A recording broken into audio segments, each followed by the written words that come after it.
FF7 Advent Children, the movie sequel to Final Fantasy VII, where Cloud fights a random silver-haired trio who kidnaps children during, ironically, a global pandemic. In the end, the silver trio somehow resurrects a version of Sephiroth, who Cloud must fight yet again. My opinion? Advent Children sucks. Not for its animation, which was actually pretty advanced at the time, but because it took any arc that Cloud went through in the game and royally bulldozed it. I'm not fit to help anyone. Critics have described this storyline in Advent Children as being, quote, incomprehensible to anyone who didn't play the original game. That is completely false. Advent Children was incomprehensible to everyone, regardless of if they played the original game or not.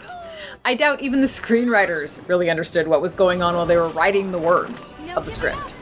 The script sucks. Dilly-dally, shilly-shally. The story sucks. The characters suck. The few attempts at humor suck. The camera movement sucks. Barrett's fishnet shirt, what is that all about? It sucks. There are no bright moments to juxtapose against all the dark tones, making the movie very one-note and dull. And any honest human who watches it can see that the whole reason that it was made was just to show off a Cloud versus Sephiroth fight with better CGI. And in the process, it basically undoes everything that happened in the original game, which is the biggest sin of all. Sephiroth returns, Jenova is still wreaking havoc, Midgar life isn't much different, Shinra and the Turks are still around, and as for Cloud, the leadership qualities, the humanistic characteristics, acceptance of his past, and carefully crafted relationships, all developed in the main game, are basically just wiped out, reverting Cloud back to a reclusive loner who goes by the beat of his own drum and leaves Tifa and others in the lurch. You don't care? Bad, bad, bad.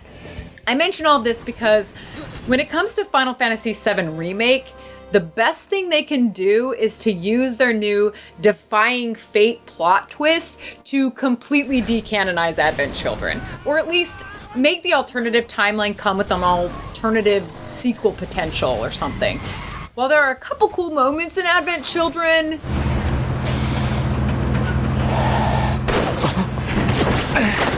Pops! Park us over by the rocks! Cloud, right's over!